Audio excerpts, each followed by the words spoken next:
ओम देवी प्रपन्नाति हरे प्रसीद प्रसीद मातर्जगतोऽखिलस्य प्रसीद विश्वेश्वरि पाहि विश्वं त्वमेश्वरी देवी चराचरस्य शरणागत दीनार्थ परित्राण परायणे सर्वस्यार्ति हरे देवी नारायणी नमोस्तुते। नमस्कार, स्वागत है आपका हमारे इस खास कार्यक्रम आचार्य वाणी के माध्यम से हम उपस्थित हैं आप। और आज का विषय जो हमारा है वो है कि मीन राशि वालों के लिए ग्रहों का योग अयोग कैसा रहेगा मार्च के मध्यकाल में।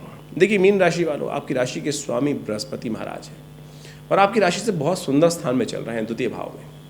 और इन दिनों ग्रहों का योग ऐसे चल रहा था कि शनि के अस्त होने के कारण से बुध की शक्ति पूरी तरह से बहुत सुंदर बन गई थी, बृहस्पति महाराज की शक्ति। और कई प्रकार के आपके लिए लाभ की स्थिति बनाने के योग बना रहे हैं बृहस्पति महाराज। लेकिन अब शनि उदय होने जा रहे हैं, फिर पुनः 12वें भाव में बैठकर शनि देख रहे हैं बृहस्पति को, फिर एक बार परिवर्तन का योग बनता दिखाई दे रहा है। और इस मार्च के मध्यकाल में तो कई ग्रहों का परिवर्तन होने का योग है। सूर्य जो है वो शनि का घर त्याग कर अब जाने वाले हैं बृहस्पति के घर पर, आपकी राशि में आने वाले हैं। राहु वहाँ पहले से विराजमान है, बुध वहाँ पहले ही कमज़ोर होकर बैठे हुए हैं, अस्त चल रहे हैं, वो उदय होने जा रहे हैं। और तो और शनि महाराज के साथ साथ उच्च के जो मंगल थे वो अपने शनि के घर को त्याग कर फिर दोबारा शनि के घर में जा रहे हैं, दूसरे घर में, और शनि के साथ फिर दो हाथ करने को तैयार बैठे हैं। अब क्या करेंगे आपके भाग्य में, यानी बड़ी दुविधाजनक स्थिति बन सकती है आपके लिए। ये समय जो है ना बिल्कुल दो-धारी तलवार की तरह है, बहुत सावधानी के साथ चलने की ज़रूरत है आने वाले समय में। ये विचित्र प्रकार के यानी सारे ग्रहों में परिवर्तन का योग बन रहा है इस मार्च के मध्यकाल में। सिलसिलेवार तरीके से समझ लें। कहा जाता है मंगल शनि की युति जब बनती है ये भूकंप, दुर्घटना, टकराव की स्थिति उत्पन्न करती है। साथ साथ शनि का जो सूर्य का परिवर्तन है राहु के साथ, ये भी अनहोनी का योग बना रहा है, क्योंकि बड़े सारे अशुभ ग्रहों के बीच में ये स्थिति बनती दिखाई दे रही है।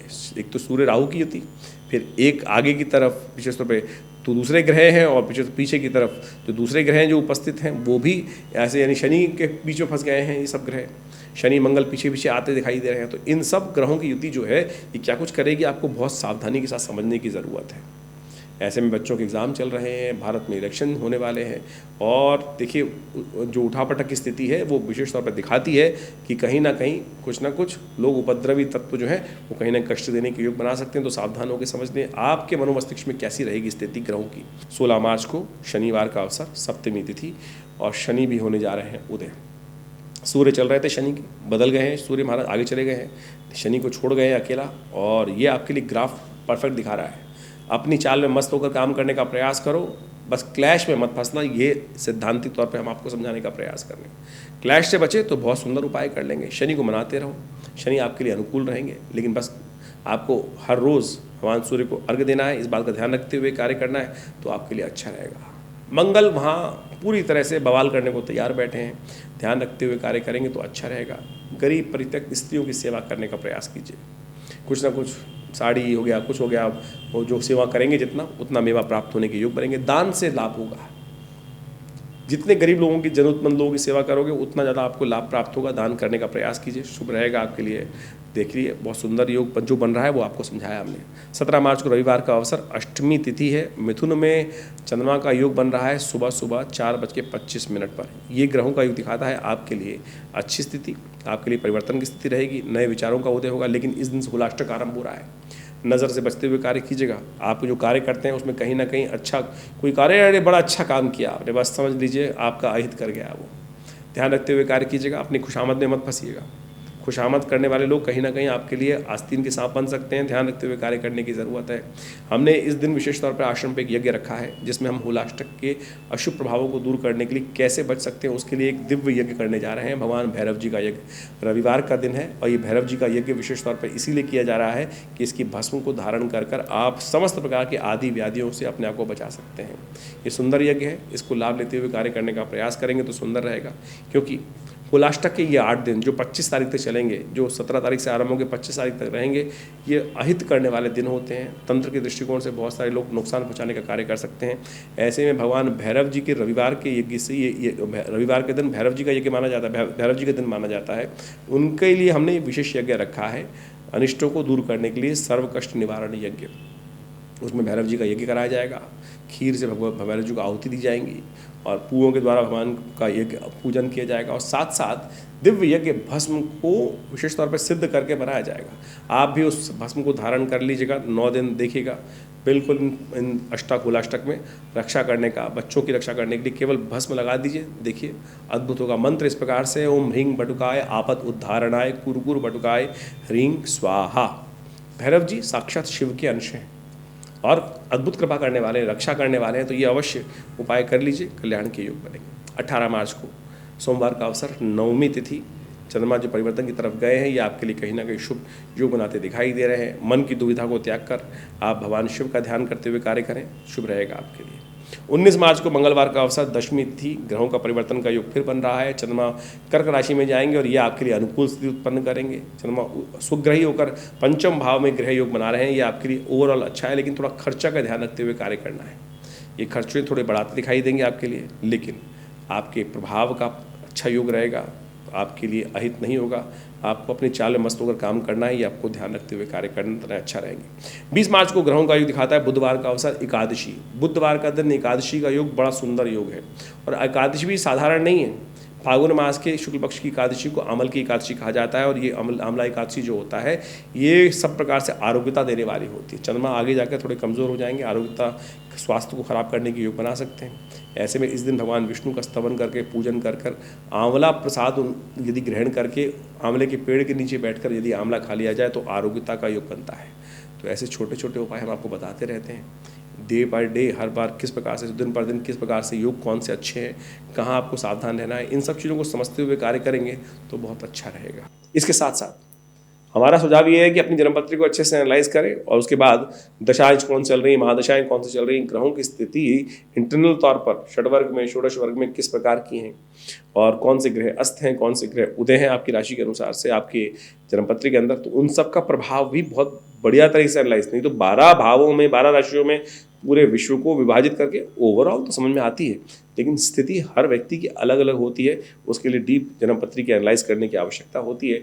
उसको समझेंगे तो आप प्रत्यक्ष रूप से चीज़ों को बहुत अच्छे से समझ सकते हैं और समय का लाभ ले सकते हैं। जो देश काल परिस्थिति को समझते हुए कार्य करते हैं ना, वो जीवन में बहुत बढ़िया तरीके से सफलता प्राप्त करने के योग बनाते हैं। ज्योतिष एक बहुत चमत्कारिक विज्ञान है।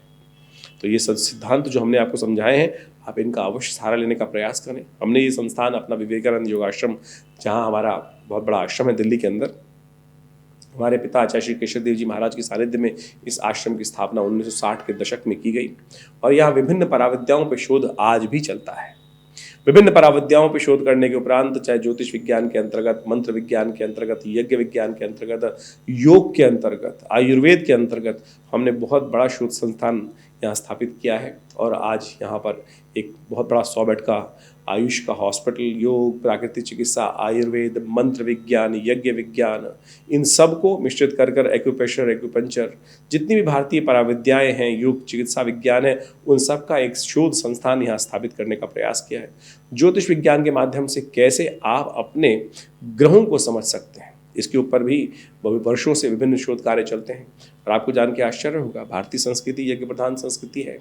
हमारे इस विवेकानंद योगाश्रम में आज भी, यानी पिछले करीब 50 वर्षों से नित्य 8 घंटे यज्ञ होता है। आज भी वो व्यवस्था चलती है। हमारे पिताश्री आचार्य श्री केशव देव जी महाराज ने जिस प्रकार का व्यवस्था बनाई थी, और नित्य प्रति 8 घंटे यज्ञ होता है। रविवार के दिन और विभिन्न उत्सवों के दिनों में आप उन सब कार्यक्रमों में शामिल हो सकते हैं और विभिन्न मंत्र अनुष्ठान भी करके हमने देखा। ये बात आपको समझने की आवश्यकता है कि लोग महामृत्युंजय मंत्र इत्यादि विभिन्न मंत्रों के अनुष्ठान लोग करते हैं। हमने प्रत्यक्ष रूप से करके देखा, ये चमत्कारिक मंत्र विज्ञान कार्य करता है। यज्ञ के द्वारा यदि अनुष्ठानों को किया जाए तो बहुत बढ़िया तरीके से प्रत्यक्ष रूप से कर्म कर दिखाते हैं। स्वास्थ्य के दृष्टिकोण से कई मुकदमे चल रहे हैं, कई परेशानी है, अलग अलग प्रकार के अनुष्ठान समय समय पर हमने करके देखे। मंत्र बिल्कुल चमत्कारी है, विधि बिल्कुल ठीक है, लेकिन यदि सही विधि से करा ना जाए तो को कार्य नहीं करते हैं और फिर लोगों के मन में अविश्वास भी उत्पन्न होता है। लेकिन हमने अपने संस्थान में यज्ञ इत्यादि को कर लोगों के लिए विभिन्न अनुष्ठान समय समय पर करके भी देखा है, तो वो सब 4 कार्य बिल्कुल बहुत अद्भुत तरह से चमत्कारिक ढंग से कार्यपूर्ण होने के योग बनते हैं। इस संस्थान पर माँ भगवती का एक बहुत जबरदस्त शिव विग्रह विराजमान है जो 500 साल पुराना है। और मुल्तान में उनका बहुत बड़ा मंदिर था 1947 से पहले, जब भारत में विभाजन हुआ तो वहाँ से एक महानुभाव हमारे उस भगवती के शिव विग्रह को भारत में लेके आए। और आज हमारा सौभाग्य है कि हमारे आश्रम में, हमारे मंदिर में माँ भगवती का वो चमत्कारी श्री विग्रह है, जिसका आप दर्शन आप अभी इस वक्त हमारे स्क्रीन पे कर रहे हैं, वो साक्षात वहाँ विराजमान है। चमत्कारी श्री विग्रह भगवती का। देखिए, कहते हैं ना, पत्थर भी चल के आते हैं। माँ भगवती स्वयं आशीर्वाद देने के लिए हमारे पिताश्री के जीवन में स्वयं पदार्पण किया, और आश्चर्य उनके जीवन में आध्यात्मिक तौर पर परिवर्तन उस दिन से आरंभ हुआ, और हमने वो प्रभाव स्वयं देखा है। माँ भगवती का दर्शन आप भी कर रहे हैं, और आइए विवेकानंद योगाश्रम में माँ भगवती के सानिध्य में यज्ञ में भाग लें। देखिएगा, माँ भगवती की कृपा से आपके मनोरथ सिद्ध होंगे, माँ भगवती की कृपा से आपकी मनोकामना सिद्ध होगी।